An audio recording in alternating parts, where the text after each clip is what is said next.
आज आपण एकदम कुरकुरीत आणि खुसखुशीत तळणीचे मोदक करणार आहोत। या मोदकांमध्ये आपण अजिबात मैदा वापरलेला नाहीये, तरी हे मोदक तुम्ही बघू शकता किती खुसखुशीत झालेले आहेत।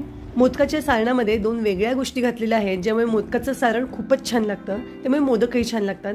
व्हिडिओत दाखवलेल्या प्रमाणात बरोबर 25 सारख्या आकाराचे मोदक होतात। आज आपण मैद्याचा वापर अजिबात न करता गव्हाच्या पिठाचे आणि रव्याचे मस्त खुसखुशीत आणि कुरकुरीत मोदक करणार आहोत। तर हे मोदक करण्यासाठी 1 कप गव्हाचं पीठ घेतलं आहे, यामध्ये 1 कप बारीक रवा घातला आहे, चवीपुरता मीठ घातलं आहे। सगळ्या गोष्टी व्यवस्थित मिक्स करून झाल्या की आता यामध्ये आपण कडकडीत तेलाचं मोहन घालणार आहोत। 2 टेबलस्पून कडकडीत तेलाचं मोहन यामध्ये घातलं आहे। सुरुवातीला चमच्याने आणि मग हाताने तेल व्यवस्थित पिठाला लावून घेऊया। थोडं थोडं पाणी घालून याची आपण पोळ्यांसाठी भिजवतो तशी कणिक भिजवून घ्यायची आहे। 15 मिनिट बाजूला ठेवून देऊ।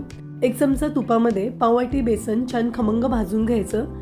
बेसनाचा रंग बदलला आणि छान सुगंध आला की गॅसची फ्लेम बंद करायची आणि आता यामध्ये पाववाटी मिल्क पावडर घातलेली आहे। मिल्क पावडर बेसनामध्ये व्यवस्थित मिक्स करून घेऊ।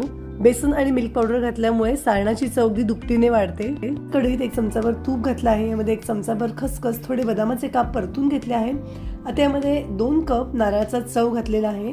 हा नारळाचा चव आपल्याला छान परतून घ्यायचा आहे। थोडा कोरडा होईपर्यंत परतून झाला की यामध्ये 1 कप गूळ घातलेला आहे। आता हे व्यवस्थित परतून घ्यायचं। गुळाचे खडे वितळल्यावर पुन्हा 1-2 मिनिट परतून घ्यायचं, म्हणजे मिश्रण थोडं कोरडं होतं। भाजलेलं बेसन, मिल्क पावडर आणि 1 चमचाभर वेलची जायफळ पूड यामध्ये घातलेली आहे, व्यवस्थित मिक्स करून घेऊ। तर इथे आपलं मस्त चवीचं सारण तयार आहे। 15-20 मिनिटात कणिकही व्यवस्थित मुरली आहे। यामध्ये रवा आहे, त्यामुळे कणिक आधीपेक्षा थोडी घट्ट झाली आहे, पण आपल्याला थोडी घट्टसरच कणिक हवी आहे।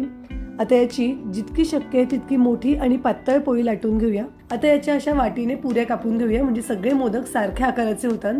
आता आपण मोदक करायला घेऊया। तर एका पुरीमध्ये हे 1 ते 2 चमचे सारण ठेवलेलं आहे। सारण थोडंसं कोरडं झालं ना की बोटांना अजिबात चिकटत नाही आणि मग मोदक करायला अगदी सोपं जातं। आपण साडीला जशा निर्या घालतो ना तशा अशा बारीक बारीक घड्या करून घ्यायच्या। जवळ घड्या घातल्या की मोदक दिसायला खूप रेखीव होतो। वरचं टोक हलक्या हाताने असं जवळ करत जायचं आणि वरच्या बाजूने बंद करून घ्यायचं, म्हणजे तळताना मोदक उघडत नाही। तर इथे आपला मस्त कळीदार मोदक तयार आहे। असेच बाकीचेही मोदक करून घेतले आहेत। या संपूर्ण प्रमाणात 25 मोदक झाले आहेत।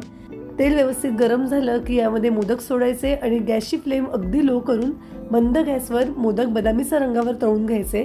खालच्या बाजूने थोडासा गुलाबीचा रंग आला की मोदक हलक्या हाताने उलटवून घ्यायचे। मंद गॅसवर मोदक तळले की आतपर्यंत व्यवस्थित शिजतात आणि छान कुरकुरीत होतात। साधारण असा हलका बदामीचा रंग आला की मोदक काढून घ्यायचे, कारण याची कुकिंग प्रोसेस चालू असते आणि मग अजून थोडे लाल होतात। तर इथे आपले सगळे मोदक तळून झालेले आहेत। मोदक मस्त कुरकुरीत झालेले आहेत। रेसिपी आवडली असेल तर एखादं लाईक नक्की करा। आजची रेसिपी तुम्हाला कशी वाटली हे जरूर मला कमेंट करून कळवा।